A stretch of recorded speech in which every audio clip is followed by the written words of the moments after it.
Amber said, hello from Barry, looking for help with my niche. Okay, no, it's all niche today. Wondering if it makes sense to combine my experience as a diversity, equity, inclusion trainer with my language and communication stuff. Yeah, I would probably weave my love of board games and celebration. That's interesting. Yeah, do you want to say more about that? Like, what are you imagining that might look Right. like? So I came to you last month Remember. and have really dug into a whole bunch of your content. I had the niching exercises playlist open, which is why I was able to put that in. But there's so much content, so much resources that you've provided for all of us that I thought that I would take this opportunity to just kind of talk it out with you, and then I can dig back into it as I guess practice monthly, like you were talking about. Um, so I have all of these different areas that I've kind of discovered as I'm working through all of your content, and now I'm just feeling a little bit like, is it too much to put it all together? Is it going to be confusing for people? Does it, because it makes sense to me in my mind, but I'm not sure about how to really express that and explain that to people. You give it a shot.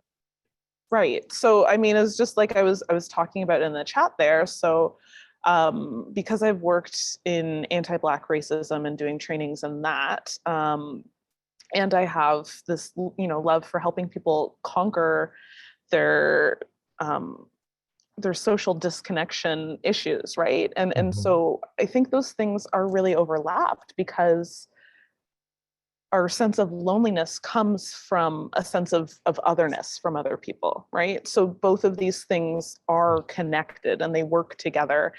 And I think like one of the things you talk about is like the map, the compass, and the route. I think my compass is always like adding diversity to your life through the people that you talk to, the experiences that you have, the type of conversations that you have, and then intentional rest, right? So those are kind of my guiding focuses, and board games are using some of the mechanics from that are a tool to help to achieve these things, but I'm not sure if this is quite making sense. I get it in terms of a sort of a bigger why, a purpose of it. One of the bigger whys is dealing with our isolation, our loneliness. Another is this diversity, equity, and inclusion stuff. And then there's fun and board games and celebration. So what's interesting is I could see this as a, oh man, let me just grab some paper. This may be a good, one sec, I'll be right back. Okay.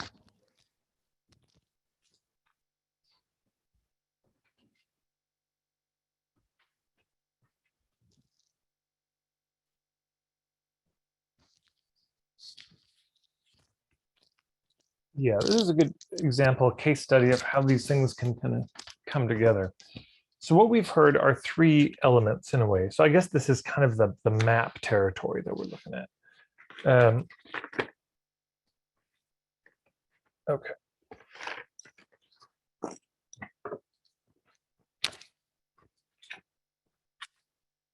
Now, when we're looking at maps, maps are visual things, sort of by their generally. We could dick around that, but let's just say for now, we've got three things. We've got kind of, let's just say isolation, the DEI, diversity, equity, inclusion, and then we've got games and fun.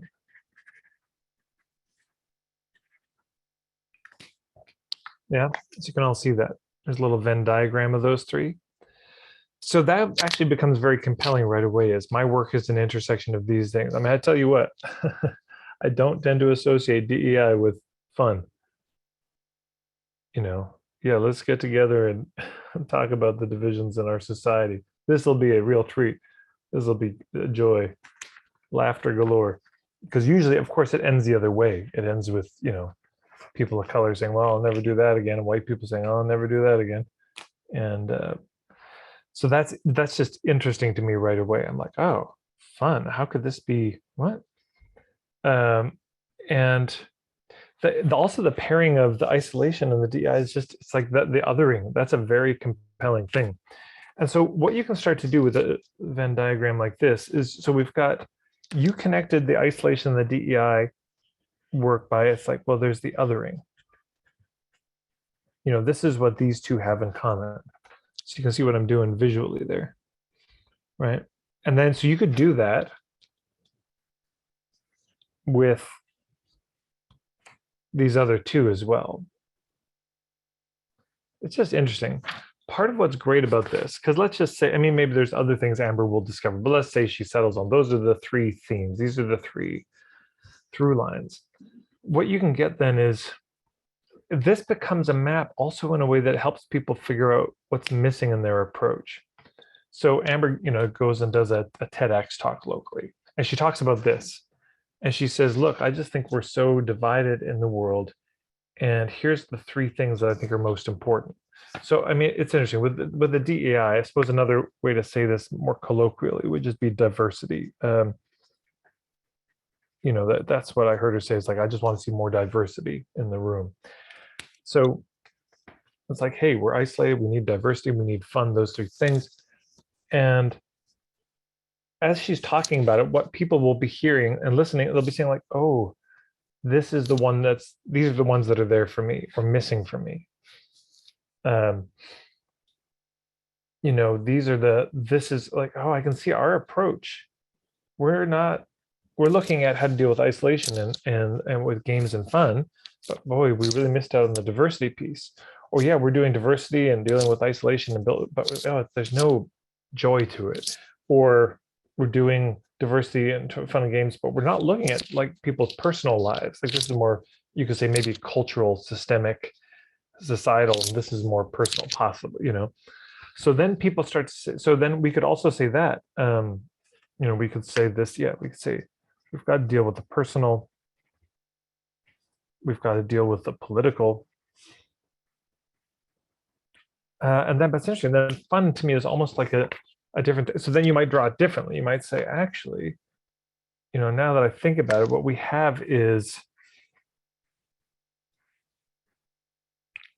we've got the personal side, the isolation and loneliness. We've got the political side, the diversity and all this.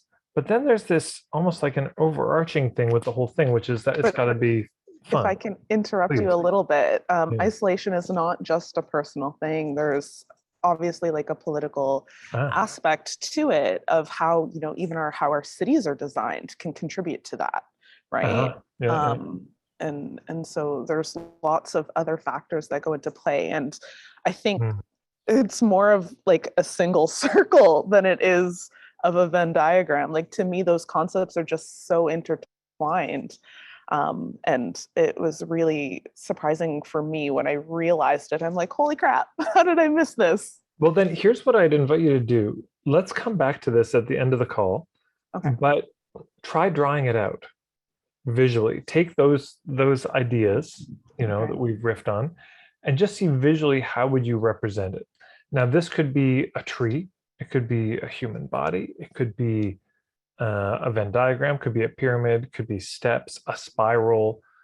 But how would you do it that somebody could look at it and say, because you're saying these things are all connected, and this is one of the critical things is people seeing how they're connected spatially, that people can look at it and say, aha, because for example, if we did it like this is different than this.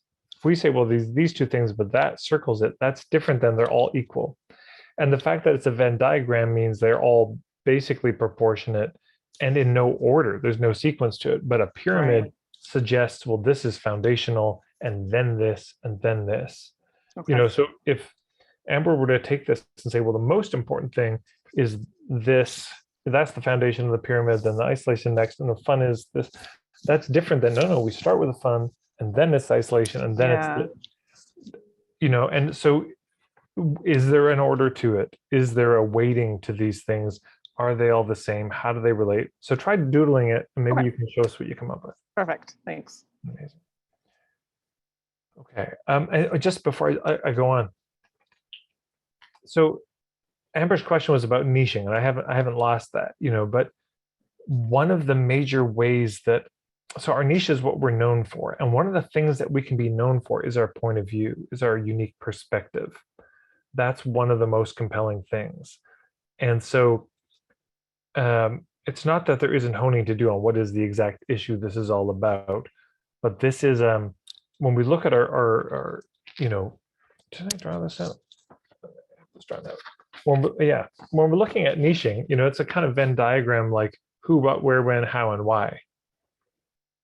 And this is kind of the how and the why. Now there's still the what, the where, the when, all this to figure out, and the who. But the how and the why, the sort of point of view, the bigger cause, that is a legitimate part of niching that can be worked on, and sometimes those are the most compelling parts. So welcome everybody. So this is a little addendum video during the last Free First Thursday call. I'd asked Amber to go do some work and then to bring it at the end of the call, and I had completely forgotten to do that at the end.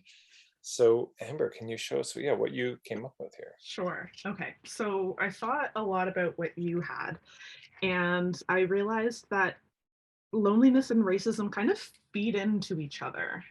So I have, I'm not an artist, but I bet like an infinity symbol. Sure. So it shows that they, contribute to one another. And can you explain how do they contribute to each other? How do they feed each other? Right. So really where racism tends to come from is a sense of separation or otherness from people. Any sort of ism or bias or discrimination really comes from a sense of I'm different from these people, they're different from me. And that mindset, that way of looking at the world, is also what contributes to feelings of loneliness, that you're alone in the world, that you maybe don't have friends or the social life that you're hoping for. Or social anxiety and worry about approaching other people and starting a conversation, right? Those people are different from me. I'm nervous about what they're going to say. So when you have that mindset, when you have that way of looking at things, then you feel lonely. And you can also begin to develop racist ideologies. And so there's lots of studies out there that show extremist groups are founded by people that have extreme loneliness. And so without that lonely component, I don't think racism would exist. Wow, nicely done. Yeah, that's certainly true in a lot of things. You get disaffected people who have no sense of belonging, no kinship, and then they find some online community. I think also the incel community. You got a lot of these disaffected, extremely lonely men who then find a community and say, well, your real problem is these women. And then and of course, they haven't felt belonging, and all of a sudden they're feeling empathy from people, and they're and people are saying, hey, you're not alone, you're not the only one. Right. So the loneliness, can then turn into all these terrible. Right. And they're starved for a sense of community. And so when they find those people that are willing to let them belong, then they really latch on to that. Yeah, and it strikes me too that the thing, I've read a number of pieces by white supremacists who got out of it, and they said, the people who castigated them, it just entrenched them further. But when people loved them, when they found some community elsewhere, that was what got them out. Yeah, and I see a lot of this recently too with the pandemic and the whole mask versus no mask divide. Really, you've noticed some division? I haven't seen that at all. So strange. But it just gets people further and further entrenched, right? I actually had a falling out with a friend of mine who felt very, very strongly in one direction and wasn't open to hearing people talk in the other direction. And so it's very, very common nowadays, unfortunately. Yeah, amen. So, okay, so we've got this kind of othering. And one thing I would just write that on the map somewhere, maybe between the way that the on both sides, it's almost like these are both about othering. Right. So Yeah. you've That got sense of the separation. right, and well, also with the loneliness, right? These other people, they're all cooler than me. They're all smarter than me. They're funnier than me. They're um, Yeah. right, the Placing them other, on a pedestal, right? They get to place judgment upon me. or and but the other side is also true. People can think, oh, I'm better than all those people, and that's a kind of othering Hmm. too. Yep. Um, Nobody understands my genius and my brilliance, and yeah, everyone is different and less than me. So right, which then of course connects to racism. So okay, so we've got this cycle where if people are lonely, they become more open to these ideologies. Now, but does it go the other way too? If people are racist, does that deepen their loneliness somehow? I think it does. I think it does because again, it's that sense of separation and otherness from other people. Now you've significantly narrowed the amount of people that you can find connection with, Yeah, right? So it's further dividing you from the world. It's really just narrowing the pool of people that you can have belonging and community with. yeah, So, I mean, like I said, like I said before, it can further entrench them with the people that have extreme ideology and get them more into that. So there can be a sense of community there, but it's yeah. with a very defined group of people. It doesn't extend to the rest of the world. So here's where I would push back. Not that I don't see what you're saying, but I think the place that people could push back, and Mm, probably something worth reckoning with, is, well, I could say, but well, indigenous people would live in small communities. So, mhm, okay, these people have a small community, but small doesn't mean not beautiful. Small could be beautiful. Okay, so they've got a very narrow group of 100 people they only ever connect with, but that's been most of humanity, is us having a very small group. So what's wrong with mhm. it in this way? I mean, that was based on geography and kinship, and now this is based on affinity and kind of Yes. shared Yeah, and behavior. that's the physical reality of the situation, but I think the mental and emotional reality of their situations are quite different. Right. So I just think that would be something I would further articulate, Okay. because this is what's so important in terms of articulating the point of view. When we give a map like this, if somebody can look at the map and say, wait, but here's where that doesn't work, and we don't address it, we Mm, lose a lot of credibility. If you can say, look, I know what some of you're saying, but I live in a small town, or indigenous people live in small communities, and that was okay. In fact, that was healthier than what we have now. So just because they have a smaller group doesn't mean, aha, but here's the things that we need to, but then those things may also need to visually appear on the map somehow. Those things there may be another circle to add, for example, mm, or there may be other ways to draw those things in, okay. um, so that these things that you're noticing are not invisible, and people can't just brush it off and say, oh, that map. Because when we're doing a point of view with a map, it's got to be something where people look at it and like, I can't find any holes in that. That is airtight. That just makes sense. Huh. Right.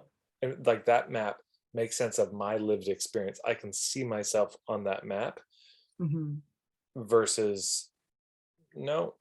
Oh, she's saying I'm lonely, but no, I'm racist. I'm not lonely. I got tons of friends, you know. Um, and I think there's also a case that could be made. There's an author, Derek Jensen, writes Critical of Civilization, but he talks about yeah, our loss of connection with diversity in the world, and like and well beyond just skin color, like the Hmm. stars and the plants and the animals. And For sure. Stephen Jenkinson talks about this. He says, isn't it strange, we live in this era called the Anthropocene, where humans are everywhere, you can't get away from humans, and we've never been lonelier. We're living in cities surrounded by humans, and we're lonely. And the case he makes is because our we've left out the kinship with the rest of life, with the non-human and the unseen. That's Mm, vanished, and so we're just left with humans. And then of course humans who think like us, and there's so little diversity, and it's become like a beginnings of the failed monocrops, of kind of monocrop barren of the field. mind. Yeah. And yeah, of course, indigenous people weren't a monocrop. They were living in the midst of diversity constantly, and Mhm. often had engagements with other indigenous people, and cataclysms would throw different tribes together, and they work it out and come up with some syncretism. And there wasn't a purity there that I think we project backwards. So those are things. Okay, so then how do we get out of this? We've got loneliness, we've got racism. How do we get out? So the escape from this vicious infinity circle cycle is adding diversity, just like what you were talking about, Mm. right? Having diverse experiences with other people and having different places that you go to, right? Different activities that you engage in. So put that right in there. I love that. We're right on the same page. Diverse experiences is what can allow you to escape from that cycle. It makes me think there's a quote from Mark Twain where he said, "Travel is fatal to prejudice, bigotry, and narrow mindedness. And many of our people need it sorely on these accounts. Broad, wholesome, charitable views of men and things cannot be acquired by vegetating in one little corner of the earth all Mm. one's lifetime." Yeah.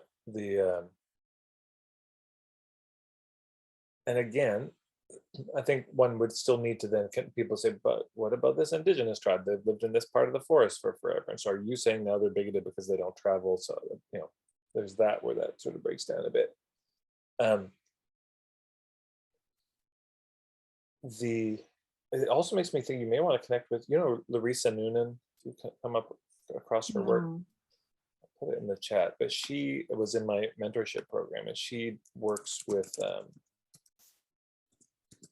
women who want to be witchy healers, but they Okay. grew up in a fundamentalist Christian home. Mm. And there's her website. Perfect. But a lot of her work, I mean, it's Christian fundamentalism is the most common, but she's been really working on fundamentalism as a thing, as a kind of Mhm. way that I suppose people get trapped. And the fundamentalism is just, this is a monocrop, this is the truth. This is the way. And there is no other way. And she and I were talking and saying, like, let's just say you were,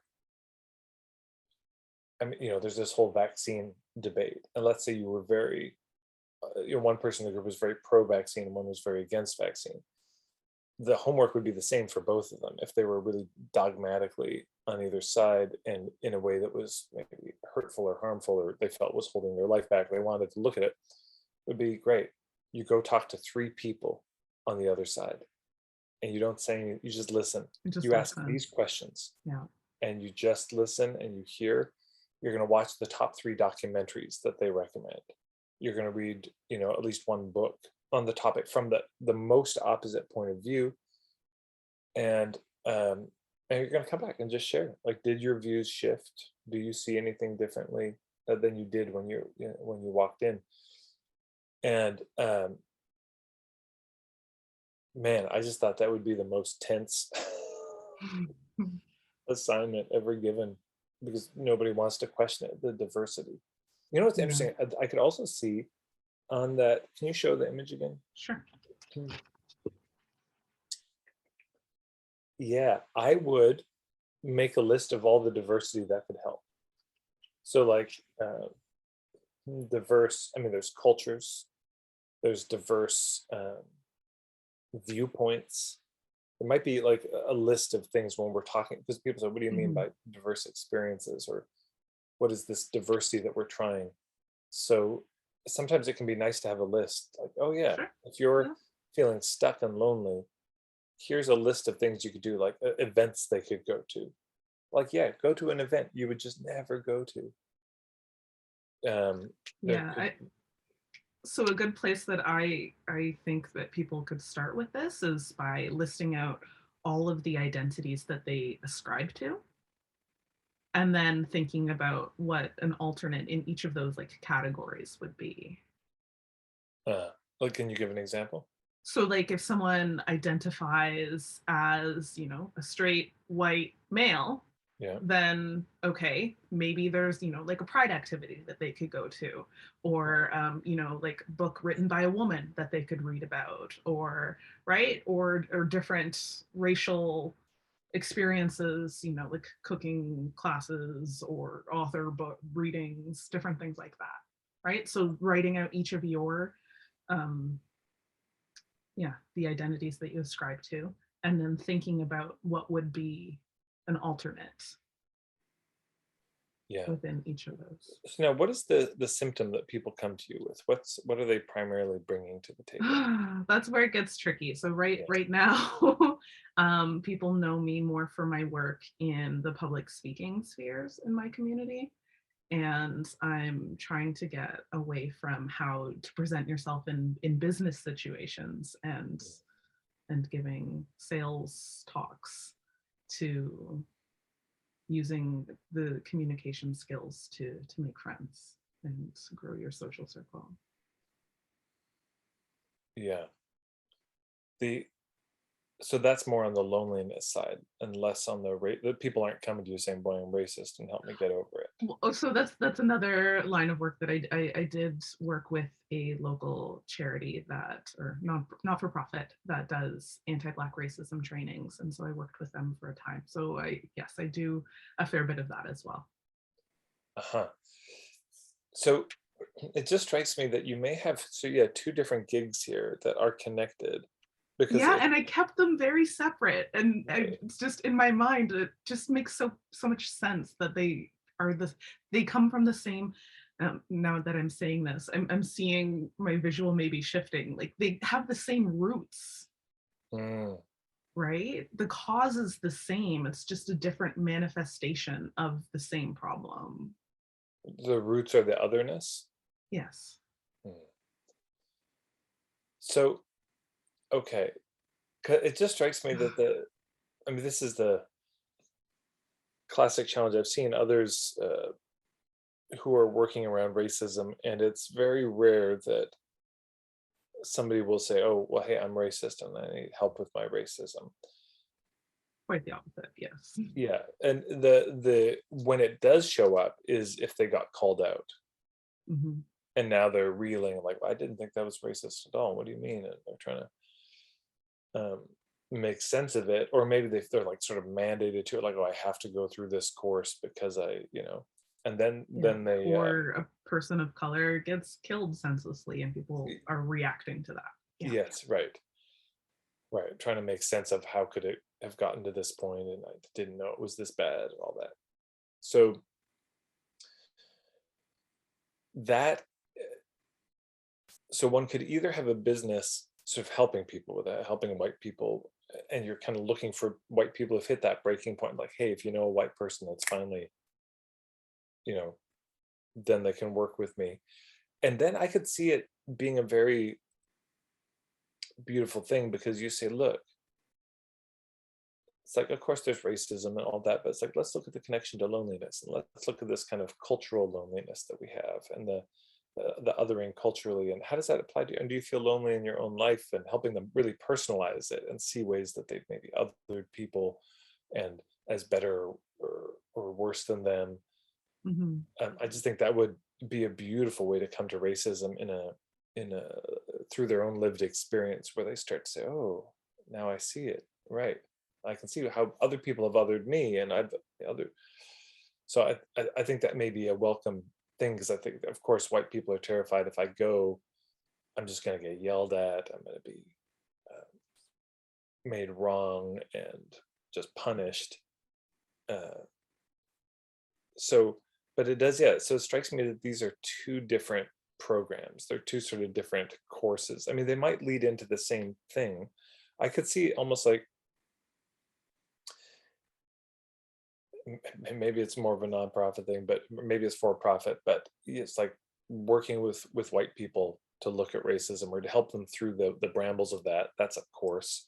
Then you've got Mhm. this course for people who are just lonely, socially awkward, like don't know how to, and learning these communication skills and learning how to make friends, and all that. But then I could see both of those feeding into a community.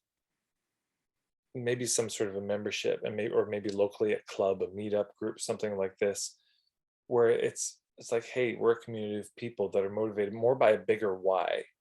Mm. We're motivated by this, trying to build bridges, and instead of burn them, we're trying to get more diversity in our experiences. We're trying to have less people be lonely, because we see the consequences of loneliness. We see the consequences of isolation. And so we're just, as a group of people, we're working to do something about it.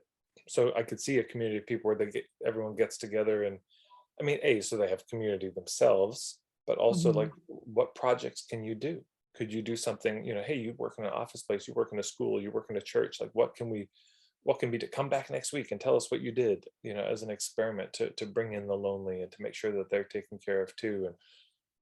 And people just sharing their experiences. I could also see, um, maybe more long term, there could be something for civic leaders on something like this, like, hey, in your city there's Mm. loneliness and disaffected people, and this has consequences. So, like, let me help you create programs that deal with this before it gets too late and something horrible happens. um, Certainly you could have a podcast on this, the kind of bigger why, if you wanted to, Yeah. where you interview people who are, because there's so many specifics, like, so you try to help young men who are getting caught up in the incel thing, and what do you do, how do you get them out? You work with people in the white supremacy, you work with people in this kind of religious fundamentalism, and I could just see so many really rich conversations where you look at that connection between the isms and loneliness, and this root in the othering, and how do we, there's so many books written on this topic, and all those Mhm. authors could certainly be interviewed. You could have do a TED talk, local TED talk on this, like, I want to make the connection between loneliness and racism. And I just think that would go over so well on both sides. People who are lonely would be like, oh, I never saw that. And people who maybe have been called out for racism and felt lost about where to go or how to deal with it might say, oh, this is a path I can see. This actually makes sense to me. And so I could see doing that. I mean, I could certainly see a book written on that topic from you if you wanted to. And again, the book or the podcast or the talk would be much more about the bigger why. It's like, how do we deal Mhm. with some of the things happening in society? And here's one of the roots of it that I see. But then also, the program, the offers would probably need to be more specific. I mean, there could be, again, a community, everyone comes together around the bigger why too, but the doorways in, if you just say, hey, we're trying to deal with othering, there are certain people who will join. Mhm. But if it's, you feel lonely and I'm going to help you, and hey, did you like this point of view that this is based on? If you'd like to delve deeper into this with a group of people who are also, come here, you know. So those are some thoughts. Amazing. Thank you for sharing those. Yeah, I've been trying to take notes as much as possible. I don't know if I can read half of my writing. I didn't want to break my eye contact with you and listening, but Yes. Well, it's recorded, so this will be there's going. right. Yeah, I'll make sure there's you get a copy of it, and well, tons it'll go there. on Thank you so YouTube and much. all this. So thank you. And if people want to check you out and learn more about your work, how do they find you?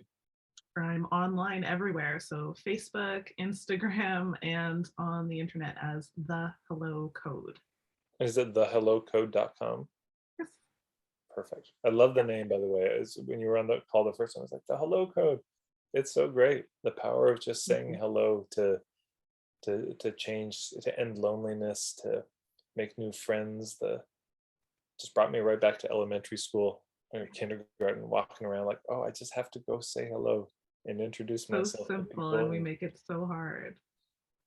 yeah, it's amazing. I was just at a little festival, and I didn't know almost anyone. And I just started walking up like, hey, what's your name? And they were so friendly in response. They were just, everybody there, of course, was there to, they're lonely too. They Right. probably don't know a Yeah. lot of people. And so then, just these random conversations start, and it's, rather than just walking around feeling like, oh, nobody wants to talk to me, they already have friends, and then a musician played, and she was great, she just killed it. And I went up and I said, oh, we probably know some mutual friends through the local singer songwriter scene, and we did. And then I said, hey, do you want to come and hang out with us? And so she came over and sat down with us, and and that turned out she knew a lot of the same people we all knew. And but yeah, she didn't have to be lonely. We were a little less lonely. We got to meet this new person. So Right. anyway, I just love the name. I think Yeah, it's everyone's waiting for someone else to go first, right? So I love that amazing. you're living by the hello code and making those initiations. Yeah, everyone's at the bar waiting for something to happen. Like, when's the thing gonna happen? We're just waiting. And it's like, you could be the thing. Right. Yeah, you could be the catalyst. Doesn't have to be someone else. That's so true. Beautiful. Well, thank you so much for making the time, and thank you for your forgiveness and me completely forgetting. No, of And course. yeah, everyone go check her out. Reach out if you're interested. And all right, we'll talk to you all later. Thanks so much. Thanks, Tad. Take care.